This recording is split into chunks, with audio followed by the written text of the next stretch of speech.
Hello everyone, मैं Sudha Singh ideal institute में आप सभी का बहुत बहुत स्वागत करती हूँ। आज हम लोग दोस्तों संज्ञा के बारे में संक्षिप्त परिचय प्राप्त करेंगे। तो आइए जानते हैं कि संज्ञा किसे कहते हैं। किसी वस्तु, स्थान, प्राणी या भाव के नाम को संज्ञा कहते हैं। किसी व्यक्ति, वस्तु, स्थान, प्राणी या भाव के नाम को संज्ञा कहते हैं। अब संज्ञा को किन आधारों में बांटा गया है? संज्ञा को 3 आधार पर बांटा गया है। संज्ञा के भेद 3 आधार पर किए गए हैं। कौन कौन से? अर्थ के आधार पर, उत्पत्ति के आधार पर और आधुनिक वर्गीकरण के आधार पर। अर्थ के आधार पर संज्ञा हमारी 5 प्रकार की होती है। कौन कौन सी? व्यक्तिवाचक, जातिवाचक, भाववाचक, समूहवाचक, द्रव्यवाचक या परिमाणवाचक संज्ञा। व्यक्तिवाचक संज्ञा में जब किसी व्यक्ति, वस्तु या जो है स्थान के बारे में बताया जाए, वहां पर व्यक्तिवाचक संज्ञा होती है। जैसे महात्मा गांधी, राम, कृष्ण, आगरा, ताजमहल, ये सब व्यक्तिवाचक संज्ञा के अंतर्गत आते हैं। जातिवाचक संज्ञा किसे कहते हैं? जब जहां पर किसी जाति का बोध हो, जिन शब्दों के द्वारा किसी जाति का बोध हो, वहां पर जातिवाचक संज्ञा होती है। जैसे लड़का, लड़की, नदी। यहाँ पर एक लड़के शब्द से लड़के, पूरे लड़के जाति का बोध हो रहा है। लड़की से पूरी लड़की जाति का। नदी के अंतर्गत सारी नदियां आ रही हैं। लेकिन अगर किसी नदी का नाम लिया जाए, जैसे गंगा, यमुना, तो वो व्यक्तिवाचक संज्ञा के अंतर्गत आती है। अगर नदी कहा जाएगा तो वो जातिवाचक संज्ञा के अंतर्गत आती है। तीसरा है हमारा भाववाचक संज्ञा। इसके अंतर्गत जब हम किसी भाव का बोध करते हैं, जैसे बुढ़ापा, जवानी, सुख, दुख, रोना, हंसना, तो यहाँ पर भाववाचक संज्ञा होती है। समूहवाचक संज्ञा, जहाँ पर किसी भीड़ या झुंड का बोध हो, वहां पर समूहवाचक संज्ञा आती है। इसके अंतर्गत जैसे सेना आ गई, मेला, बाजार, ये सब जो है समूहवाची शब्द हैं। ये समूहवाचक संज्ञा के अंतर्गत आते हैं। अगला है हमारा द्रव्यवाचक या परिमाणवाचक। द्रव्यवाचक जैसे सोना, चांदी, पीतल, तांबा, दूध, तेल, ये सब परिमाणवाचक संज्ञा के अंतर्गत आते हैं। अगला है हमारा उत्पत्ति के आधार पर। उत्पत्ति के आधार पर संज्ञा 3 प्रकार की होती है। व्यक्तिवाचक, जैसे कि हम लोगों ने पढ़ा, किसी व्यक्ति, वस्तु, स्थान, प्राणी का बोध हो, वहां पर व्यक्तिवाचक संज्ञा होती है। और दूसरा है गणनीय संज्ञा, जहां पर किसी की गणना की जा सके, जैसे 1 दर्जन केला, 10 किताबें, ये सब गणनीय संज्ञा के अंतर्गत आती है। अगणनीय संज्ञा, जिसकी गणना न की जा सके, वहां पर अगणनीय संज्ञा होती है। तीसरा वर्गीकरण है हमारा आधुनिक वर्गीकरण के आधार पर। ये 3 प्रकार की व्यक्तिवाचक, भाववाचक और जातिवाचक में बांटा गया है। और जातिवाचक के ही 2 भेद किए गए हैं, समूहवाचक संज्ञा और द्रव्यवाचक या परिमाणवाचक संज्ञा। जो आधुनिक वर्गीकरण है, अगर पूछा जाए आधुनिक वर्गीकरण के आधार पर संज्ञा कितने प्रकार की होती है, तो आधुनिक वर्गीकरण के आधार पर संज्ञा मुख्य रूप से 3 प्रकार की होती है। व्यक्तिवाचक, भाववाचक और जातिवाचक। समूहवाचक और द्रव्य या परिमाणवाचक ही इसके भेद हैं। अगर प्रश्न आता है कि जातिवाचक संज्ञा के 2 भेद कौन कौन से हैं, तो इसके 2 भेद हैं, समूहवाचक संज्ञा, द्रव्यवाचक या परिमाणवाचक संज्ञा। तो अब आज के लिए इतना ही। मिलते हैं अगले वीडियो में, तब तक के लिए बहुत बहुत धन्यवाद। नंबर 2 है हमारा जातिवाचक संज्ञा। आइए जानते हैं जातिवाचक संज्ञा किसे कहते हैं। जिस शब्द से किसी प्राणी या वस्तु की समस्त जाति का, जिस शब्द से किसी प्राणी या वस्तु की समस्त जाति का बोध हो, उसे जातिवाचक संज्ञा कहते हैं। जातिवाचक संज्ञा के अंतर्गत क्या क्या आता है, इसके लिए एक ट्रिक है जिससे आप आसानी से जान जाएंगे कि इसमें क्या क्या आता है। तो क्या है इसके अंतर्गत, क्या क्या आता है? पर्वत,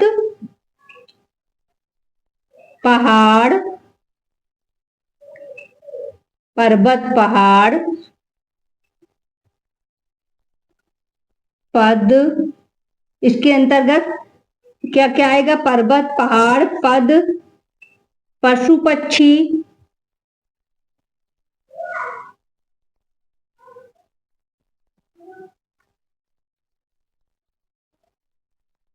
इसके अंतर्गत आएगा पर्वत, पहाड़, पद, उसके बाद पशु, पक्षी, उसके बाद क्या आएगा? प्राकृतिक घटनाएं।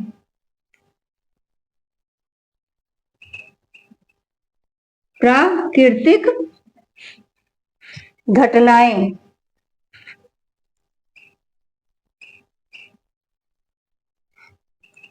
प्राकृतिक घटनाएं जैसे हम लोगों ने व्यक्तिवाचक के अंतर्गत पढ़ा, व्यक्तिवाचक संज्ञा के अंतर्गत हमने पर्वत का एक विशेष नाम पढ़ा, जैसे कि हिमालय, उसमें नाम आता है। और इसमें पर्वत या पहाड़ के अंतर्गत पर्वत कहेंगे तो इसमें सारे पर्वत आ जाएंगे, पहाड़ कहेंगे तो इसमें सारे पहाड़ आ जाएंगे। पद कहेंगे तो जैसे डॉक्टर,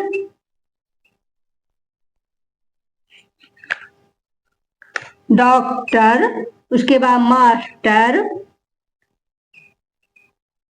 डॉक्टर, मास्टर, मुख्यमंत्री,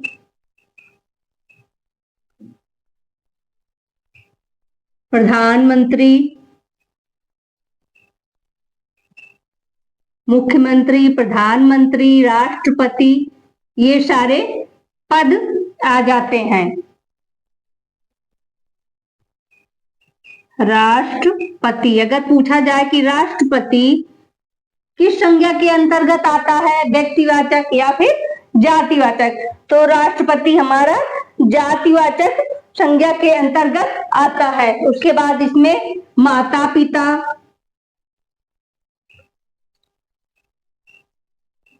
माता पिता यानी कि जैसे डॉक्टर तो बहुत सारे डॉक्टर होते हैं, मास्टर कहेंगे यानी टीचर तो बहुत सारे टीचर होते हैं, मुख्यमंत्री तो कई राज्यों के मुख्यमंत्री होते हैं, प्रधानमंत्री कहेंगे तो कई देशों के प्रधानमंत्री होते हैं, राष्ट्रपति भी कई देशों के राष्ट्रपति होते हैं कई देशों में। उसके बाद माता पिता कहेंगे तो इससे माता सारी माताओं के लिए भी, सारी पिताओं के लिए माता पिता। उसके बाद पशु पक्षी, पशु पक्षी में जैसे पशु में शेर, चीता, भालू,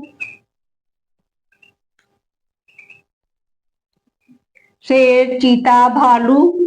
उसके बाद जैसे मोर, तोता, मैना आदि, यानी कि इसमें समस्त जाति का बोध हो रहा है। इसमें जो पर्टिकुलर किसी एक के बारे में नहीं कहा जा रहा है। प्राकृतिक घटनाएं जैसे भूकंप, भूकंप हो गया, बाढ़ हो गई, वर्षा हो गई, ये सब प्राकृतिक घटनाएं भी हमारी जातिवाचक संज्ञा के अंतर्गत आती हैं। उसके बाद इसके दो पार्ट हैं जातिवाचक संज्ञा के, कौन कौन से, द्रव्यवाचक, समूहवाचक और द्रव्य या परिमाणवाचक। तो आइए देखते हैं इसकी। अगला है हमारा नंबर 3, समूहवाचक संज्ञा। समूहवाचक संज्ञा कैसे जानेंगे, जब किसी संज्ञा शब्द से व्यक्ति या वस्तु के समूह का बोध होता है, यानी जैसे कि इसके नाम से ही पता चल रहा है ये समूहवाची है। समूह मतलब झुंड, दल, सेना, जहां पर इन शब्दों का बोध हो व प्रयोग हो, जैसे कि भीड़, दल, सेना, मेला, बाजार, यानी इन सब में समूह का पता चल रहा है कि यहाँ पर समूह है, कोई पर्टिकुलर एक वस्तु नहीं है, ये समूह में है। तो इनसे जो है समूहवाची संज्ञा शब्द का प्रयोग पता चलता है कि ये समूहवाची संज्ञा शब्द हैं। इसमें भीड़ हो गया, दल हो गई, सेना, मेला, बाजार, कक्षा, ये सारे शब्द आते हैं। जैसे आ गया कि कक्षा शब्द कौन सी संज्ञा है, व्यक्तिवाचक, भाववाचक या समूहवाचक, तो ये समूहवाचक संज्ञा है कक्षा। उसके बाद अगला है हमारा परिमाण या द्रव्यवाचक संज्ञा।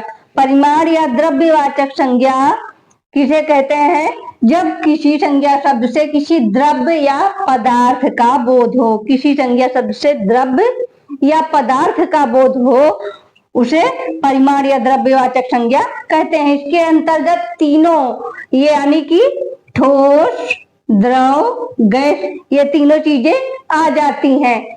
जैसे चांदी, सोना, पीतल, उसके बाद जो है चांदी, सोना, पीतल, फिर जो है दूध हो गया, तेल हो गया,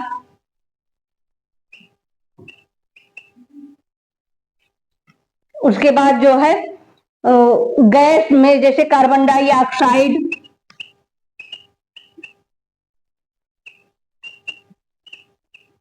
कार्बन डाइऑक्साइड, ऑक्सीजन,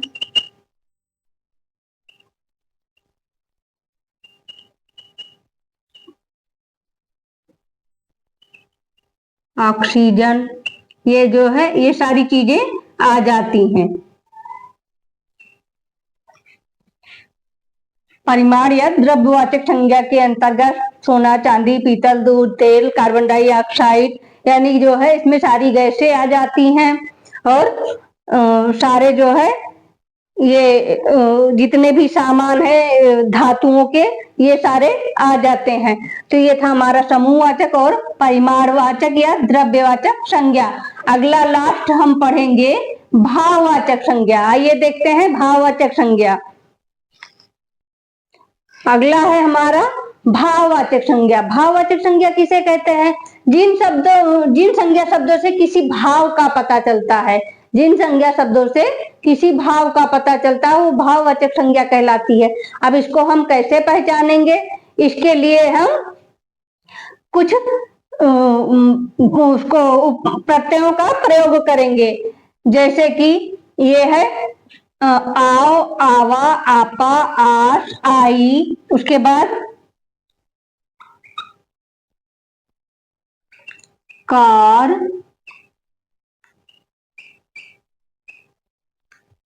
उसके बाद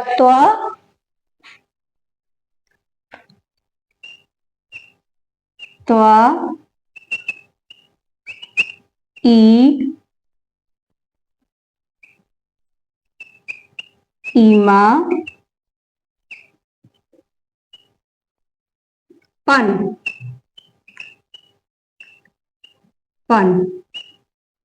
इसको जो है संज्ञा, भाववाचक संज्ञा शब्दों को पहचानने के लिए हम कुछ प्रत्ययों का प्रयोग करेंगे। तो जैसे आओ हो गया तो चढ़ाओ। अगर पूछा जाए चढ़ाओ शब्द में कौन सा प्रत्यय, सॉरी कौन सी संज्ञा है, तो भाववाचक संज्ञा है। चढ़ाओ, लगाओ, उसके बाद आवा, जैसे पहनावा,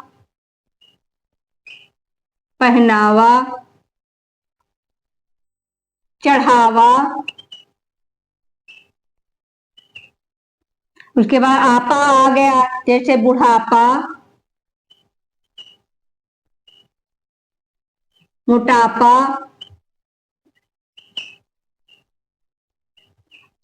उसके बाद आस आ गया, जैसे मिठास,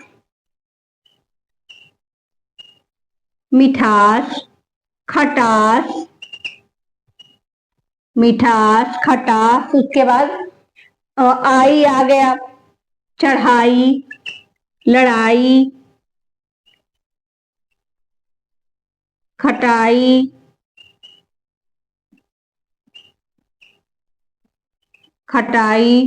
ये सब प्रत्यय जो है भाववाचक संज्ञा बनाने के लिए प्रयुक्त किए गए हैं। उसके बाद कार है, जैसे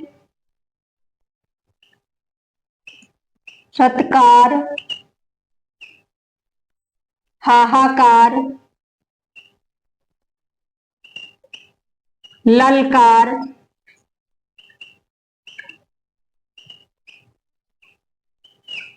उसके बाद तो आ गया, जैसे महत्व,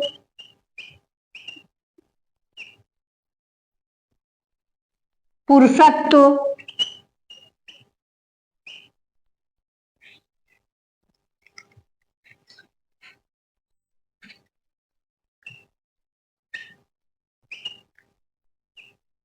उसके बाद ई आ गया, जैसे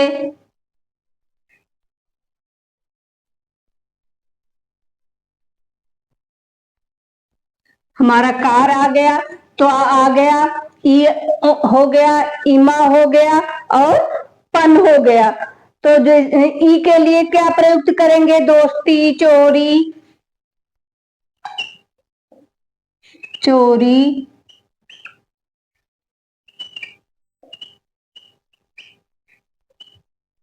दोस्ती। उसके बाद ईमा के लिए क्या करेंगे? जैसे लालिमा, गरिमा, महिमा,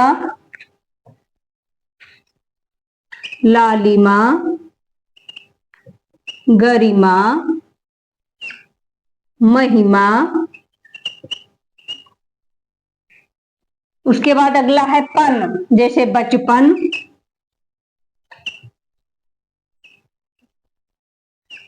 पचपन।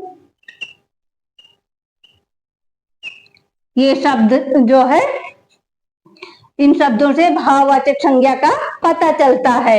ये हमारे सारे भाववाचक संज्ञा के अंतर्गत आ जाते हैं।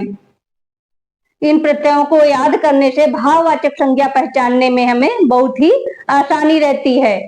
तो एक बार हम फिर से रिपीट कर लेते हैं। जिन संज्ञा शब्दों से किसी भाव का पता चलता है तो वो भाववाचक संज्ञा कहलाता है। जैसे बुढ़ापा, इसमें जो है जैसे सुख, दुख, रोना, हंसना, बुढ़ापा, जवानी, ये सारे शब्द भी आ जाते हैं। तो आज के लिए इतना ही, मिलते हैं अगले वीडियो में, तब तक के लिए बहुत बहुत धन्यवाद।